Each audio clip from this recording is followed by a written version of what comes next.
வணக்கம். நீங்கள் இணைந்திருப்பது B55 மதிய நேர பிரதான செய்தியோடு. பொறுப்புடனும் பொது நலனுடனும் உங்களோடு இணைந்து கொள்ளும் நான் ஷாலினி பிள்ளை. முதலில் இன்றைய தலைப்புச் செய்திகள்.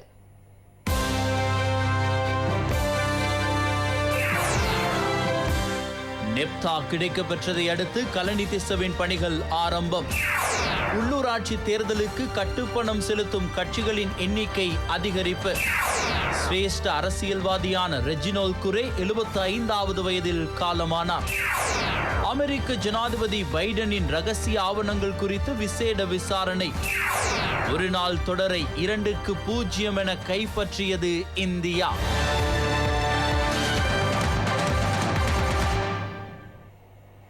இனி விரிவான செய்திகள். சிரேஷ்ட அரசியல்வாதியான ரெஜினோல் குரே காலமானார். ரெஜினோல் குரே தனது 75வது வயதில் இயற்கை எய்தியுள்ளார். பிரபல ஆங்கில ஆசிரியரான அவர் சிரேஷ்ட அரசியல்வாதியாகவும் திகழ்ந்துள்ளார். ஸ்ரீலங்கா சுதந்திர கட்சியின் களுத்துறை மாவட்ட தலைவராகவும் மேல் மாகாணத்தின் முன்னாள் ஆளுநராகவும் அவர் கடமையாற்றியுள்ளார். අදහස් ඇති ඒක නිවැරදි කරගන්න අයිතියක් ඇති පක්ෂයක් හැටියට තමයි අපි එතන ඉන්නේ. ඒ නිසා ඒක දැක්කහම මිනිස්සු හිතනවා අපි දැන් අරගෙන තවකම කතා කරනකොට අපිට කැපෙනවා නම් ඒ කැපිල්ල රත්තරන්ගේ ආසන්න.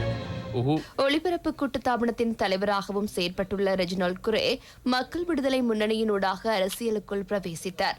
அதன் பின்னர் சுயாதீன வேட்பாளராக 1977ஆம் ஆண்டு இடம்பெற்ற பொதுத் தேர்தலில் போட்டியிட்டார். ஸ்ரீலங்கா சுதந்திர கட்சி, பொதுஜன பெரமுன, ஐக்கிய மக்கள் சுதந்திர கூட்டமைப்பு ஆகிய அரசியல் கட்சிகளுடனும் இணைந்து பாராளுமன்றத்திற்கு தெரிவானார். பல்வேறு அமைச்சு பதவிகளை வகித்துள்ள அவர் இன்று அதிகாலை உயிரிழந்தார். அவரின் இறுதிக்கிரியைகள் இடம்பெறும் தினம் தொடர்பில் பின்னர் அறிவிக்கப்படும் என அரசியல் வட்டாரங்கள் தெரிவிக்கின்றன.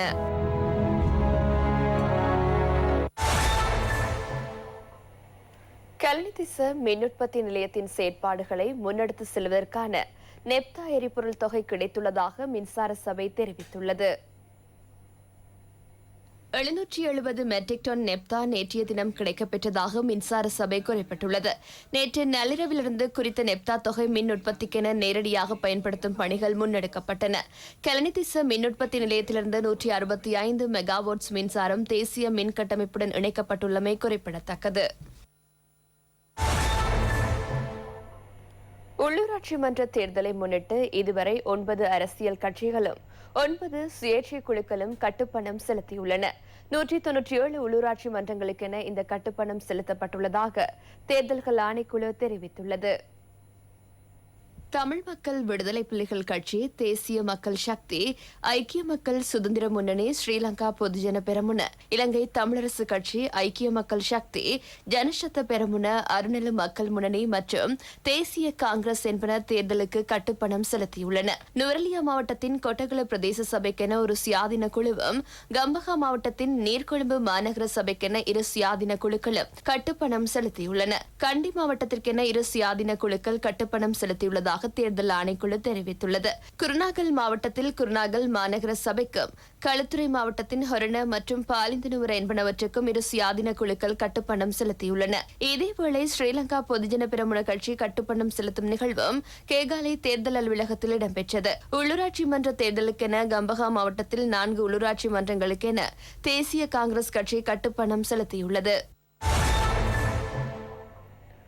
பொதுஜன பெரமுன கட்சியின் உள்ளூராட்சி மன்ற வேட்பாளர்கள் மற்றும் பொதுமக்களுடனான சந்திப்பொன்று வவுனியாவில் இடம்பெற்றது.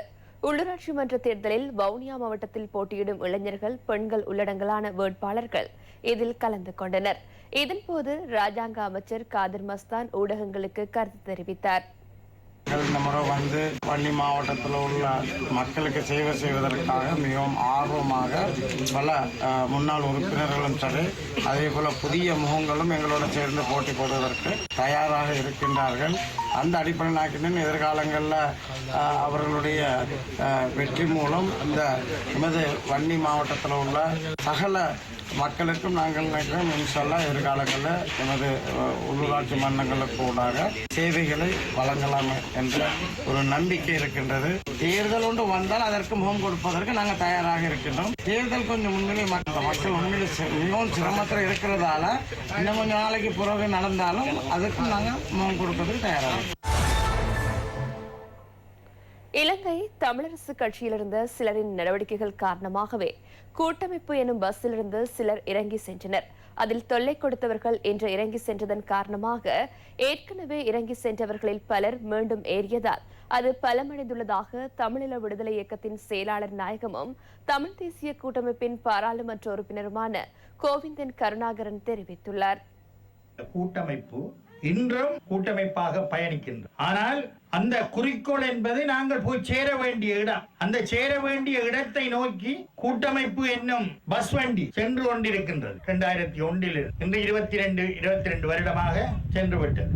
அந்த வண்டியிலே ஒரே நோக்கம் கொண்டவர்கள் மிகவும் நிதானமாக 2009 போர் முடிவுக்கு வரும் வரை பயணித்தார்கள். நிதானம் இழந்த ஒரே ஒருவர் ஐயா ஆனந்த சங்கரி அவர்கள். அவருடைய சின்னத்தில் தான் முதலாக கூட்டமைப்பு போட்டியிட்டது 2001 ஆண்டு பாராளுமன்ற தேர்தலில். 2004 ஆண்டு பாராளுமன்ற தேர்தலுடன் அவர் பஸ்ஸில் இருந்து இறங்கிவிட்டார். அவருடைய சின்னமும் அவருடன் சென்று விட்டார். அதற்கு பிறகு தமிழரசு கட்சி அதுக்கு பிறகு உள்ளவர்.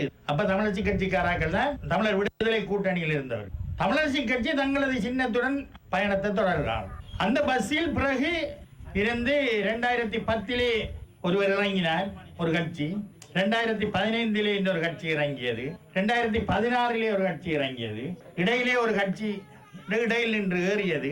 தற்போது 3 கட்சிகள் பயணித்துக் கொண்டிருந்தன நேற்று வரைக்கும். நேற்று கூட்டமைப்பின் ஒருங்கிணைப்பு குழு கூட்டத்திலே முக்கியமான கட்சி ஒன்று, இந்த சின்னத்தை வீட்டு சின்னத்தை வைத்திருந்த கட்சியும் நேற்று இறங்கிவிட்டது.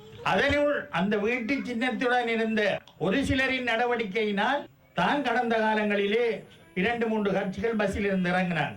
ஒராக்கள் பஸ்ஸுக்குள்ள நின்று அட்டகாசம் பண்ணி அது செய்து இது செய்திருந்தா அவற்றை தொல்லை தாங்கள் இறங்கினாங்க. இப்ப அந்த தொல்லை கொடுத்த ஆள் இறங்கின உடனே ஏறியவர்கள் ஓடி வந்து இந்த பஸ்ஸுக்குள்ள ஏறிட்டாங்க. பலமாயிருக்கு அந்த பஸ்ஸின் ஒற்றுமைப்ப பலமாயிருக்கு. பஸ் போய்கொண்டு அது சரியான இடத்தை சென்று அடைவதற்கு அந்த பஸ் போய்கொண்டிருக்கு, எந்தவித குழப்பமும் இல்லாமல். மட்டு மாவட்டத்தின் போரைத்தீவு பற்று பிரதேச செயலக பிரிவிற்குட்பட்ட தும்பங்கனி கிராமிய நீர்வளங்கள் திட்டமூடாக திக்கோடை மாதிரி கிராம வீட்டு திட்டத்தில் உள்ள 112 குடும்பங்களுக்கு குடிநீர் விநியோகம் வழங்கி வைக்கும் நிகழ்வில் கலந்து கொண்டு உரையாற்றும் போதே அவர் இதனை தெரிவித்தார். தமிழரசு கட்சி வெளியேறினாலும் தமிழ் தேசிய கூட்டமைப்பு பலமடைந்துள்ளதாக பாராளுமன்ற உறுப்பினர் செல்வம் அடைக்கலநாதன் தெரிவித்துள்ளார். அத்துடன் கூட்டில் இணையுமாறு கஜேந்திரகுமார் பொன்னம்பலத்திற்கு அவர் அழைப்பு விடுத்துள்ளார்.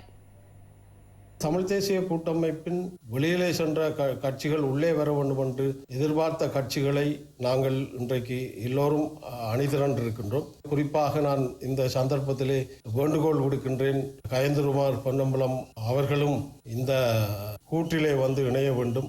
எங்களுடைய தேசிய பிரச்சனையை நாங்கள் வென்றெடுக்கின்ற வாய்ப்பை உண்டு பண்ணுகின்ற ஒரு பலமாக நாங்கள் இருக்க வேண்டும் என்ற ஒரு அறைகூவலை நான் விடுக்க விரும்புகின்றேன். இந்த கூட்டு என்பது தமிழ் தேசிய கூட்டமைப்பு அது உருவாக்கம் தேசிய தலைவரால் உருவாக்கப்பட்ட இந்த இனப்பிரச்சனை தீர்வுக்கான விடயங்களை கையாளுகின்ற ஒரு கூட்டாகத்தான் இந்த கூட்டு ஆரம்பிக்கப்பட்டது. அதிலே எங்களுடைய தமிழீழ விடுதலை இயக்கத்தினுடைய என்னுடைய பங்களிப்பு கூட இருக்கிறது. அவை தனிப்பட்ட கட்சிகளுக்கு தமிழ் தேசிய கூட்டமைப்பை தாரை வாய்ப்பதோ அல்லது அவர்களுக்கு விட்டுக் கொடுப்பதோ ஒரு காலம் செய்ய முடியாது என்றால் அதுக்கான சாட்சியாக நான் நினைக்கின்றேன்.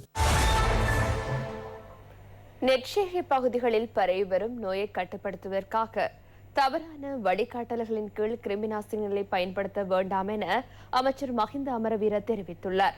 அடையாளம் காணப்பட்டுள்ள 4 வகையான நோய் தொற்றுதல் தொடர்பில் ஆராயுமாறு விசேட நிபுணர்களுக்கு ஆலோசனை வழங்கியுள்ளதாகவும் அவர் குறிப்பிட்டுள்ளார். நெற்சேகை பகுதிகளில் ஒரு வகையான பங்கசு தொற்று ஏற்பட்டுள்ளது. இதற்கு மேலதிகமாக மேலும் சில நோய் தொற்றுகளால் நெற்சேகை பாதிக்கப்பட்டுள்ளதாக தெரிய வந்துள்ளது. நெற்சேகைக்கென உரிய முறையில் பண்டி உரம் பயன்படுத்தப்படாமையால் நோய் தொற்று ஏற்படவும் வாய்ப்புள்ளதாக அமைச்சர் குறிப்பிட்டுள்ளார். அனைத்து விவசாயிகளுக்கும் வழங்கப்படும் நிவாரணத் தொகையை பண்டி உர கொள்வனவிற்கென பயன்படுத்துமாறும் அமைச்சர் கோரிக்கை விடுத்துள்ளார். குறித்த பகுதிகளுக்கு உரிய அதிகாரிகள் உடனடியாக சென்று நிலைமையை ஆராய இணைந்து அனைத்து தரப்பினரதும் ஒத்துழைப்புடன் தேவையான நடவடிக்கைகளை எடுக்குமாறு ஆலோசனை வழங்கப்பட்டுள்ளது. நோய் தொற்று தொடர்பில் பரிசோதனை நடத்தப்படுகிறது. 4 வகையான நோய் தொற்றுக்கள் அடையாளம் காணப்பட்டுள்ளன. இது குறித்து அறிவுறுத்தல்களை வழங்கும் வகையில் விவசாயிகளுக்கு இந்த பத்திரங்கள் வழங்கப்பட்டுள்ளன. இந்த நிலைமையை கட்டுப்படுத்துவதற்கு நாம் உச்சகட்ட முயற்சிகளை எடுக்கின்றோம். 10 வருடங்களுக்கு பின்னர் நாம் முதல் தடவையாக சிறு போக செய்கையை வெற்றிகரமாக மேற்கொண்டுள்ளோம். අවසාන කරා මේ මාස් කන්නේත් අපිට සාර්ථක මාස් කන්නයක් බවට පත් කරගන්න තමයි අපේ බලාපොරොත්තු. திட்டமிட்ட குற்றச்செயல் மற்றும் போதைப்பொருள் கடத்தல்காரரான கிம்லாயில குணாவின் உதவியாளர் ஒருவர் ஐஸ் போதைப்பொருளுடன் கைது செய்யப்பட்டுள்ளார். கொல்லப்பட்டி பிரதேசத்தில் வைத்து போலீஸ் விசேட அதிரடிப்படையினரால் கைது செய்யப்பட்டுள்ளார். அவரிடமிருந்து 4 கிராம் 110 மில்லிகிராம் ஐஸ் போதைப் பொருள் கைப்பற்றப்பட்டுள்ளது. சந்தேக நபர் பத்ரமுல பிரதேசத்தைச் சேர்ந்த 56 வயதுடைய நபர் என தெரிய வந்துள்ளது. அவர் கொல்பிட்டிய போலீசாரிடம் ஒப்படைக்கப்பட்டுள்ளார். புலதிசை கடுகதி ரயில் இன்று அதிகாலை ஹத்ரஸ் கொட்டுவ ரயில் நிலையத்தில் வைத்து தடம் புரண்டது. இதனால் ரயில் போக்குவரத்து ஸ்தம்பிதமடைந்துள்ளது. மட்டக்களப்பிலிருந்து கொழும்பு நோக்கி பயணித்த புலதிசி கடுகதி ரயிலில் யானை ஒன்று மோதியுள்ளது. இன்று அதிகாலை 4:30 மணியளவில் சம்பவம் இடம்பெற்றுள்ளது.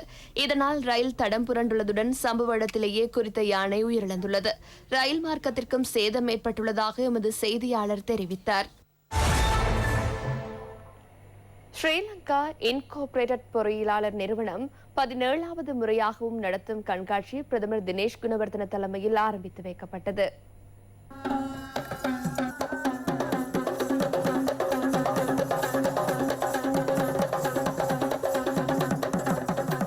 அபிவிருத்தியை நோக்கிய இலக்கு என்ற தொனிப்பொருளில் இன்கோ 2023 கண்காட்சி இம்முறை ஏற்பாடு செய்யப்பட்டுள்ளது. கண்காட்சியை ஆரம்பித்து வைக்கும் நிகழ்வு பிரதமர் தினேஷ் குணவர்தன தலைமையில் இடம்பெற்றது. நாளை மறுதினம் வரை கண்காட்சி இடம்பெறும். பண்டார்நாயக்க ஞாபகார்த்த சர்வதேச மாநாட்டு மண்டபத்தில் இடம்பெறும் கண்காட்சியை காலை 10 மணியிலிருந்து இரவு 8:30 மணி வரை பார்வையிட முடியும் என அறிவிக்கப்பட்டுள்ளது. இத்துடன் B55 மதிய நேர பிரதான செய்தி அறிக்கை நிறைவு பெறுகின்றது. எமது அடுத்த பிரதான செய்தியினை இரவு 6:55 எதிர்பாருங்கள். வணக்கம்.